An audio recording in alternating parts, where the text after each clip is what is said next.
Now, one of the issues expected to dominate discussions at the 30th African Union Summit is the plight of migrants in Libya. The Commission says fighting human trafficking and migrant smuggling is one of its major priorities. It's recently formulated plans for the establishment of migrant centers in Khartoum, Cairo and Bamako. The centers are expected to facilitate information sharing in transnational organized crime among AU member states. There are more than 600,000 migrants in Libya. Of course, not all of them are illegal. During a meeting early Friday, the AU Commissioner for Social Affairs pointed out that corruption also contributed to human smuggling. The fight against corruption, there is a question about how are we going to deal with it. These criminal groups are corrupt groups. Because when we talk about corruption, it's not only financial corruption. It's financial, it's administrative, it's social, it's economical. These people are benefiting from these criminal acts.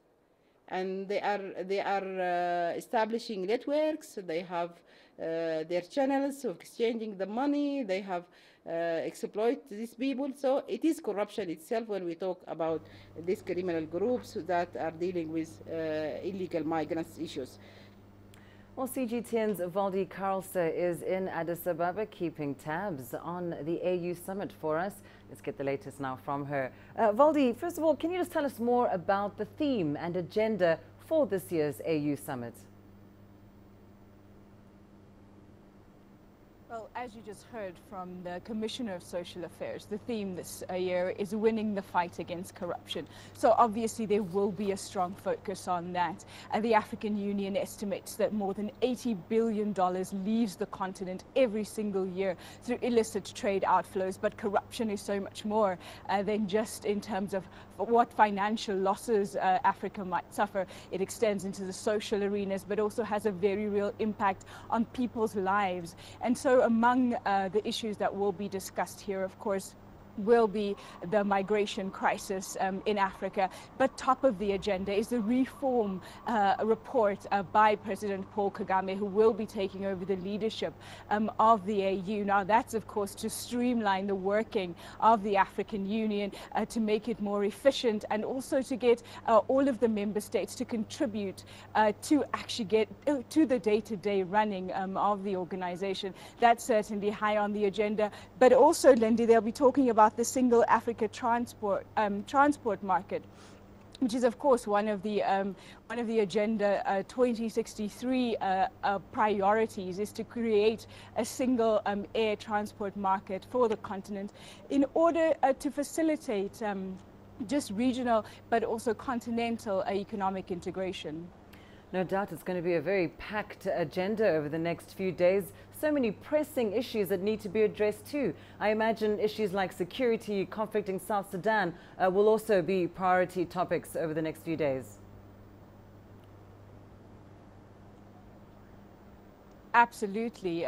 Peace and security issues dominate the agenda here at the African Union, and this year it will be no different at the summit. Like you said, South Sudan, some of the issues, the Central African Republic, the Democratic Republic of Congo, those are some of the issues that will be discussed here as well. So certainly peace and security issues, but also the Peace and Security Council is due to elect a new leader, so that's obviously an item on the agenda as well. And Valdi, of course, this 30th African Union Summit is taking place just as the World Economic Forum wraps up. And of course, we saw Donald Trump give his speech today. Just how closely were African leaders watching events in Davos? Certainly those who didn't attend the World Economic Forum would have watched those developments very, very closely, Lindy, especially in the wake of President Donald Trump's alleged comments, which he denied making, those derogatory comments about the African continent.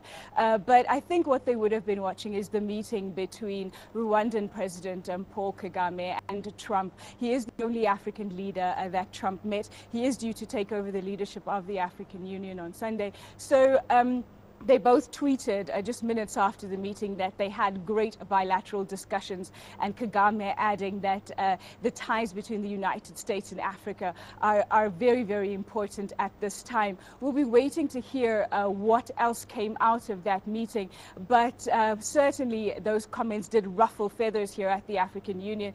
The African Union Commission chair calling them shocking and saying they're unexpected and expected to make a declaratory order against the United States in the wake of those comments. Indeed, perhaps an olive branch a little too late from Donald Trump. But thanks very much, Voldi Karlse, giving us that update there from Addis Ababa.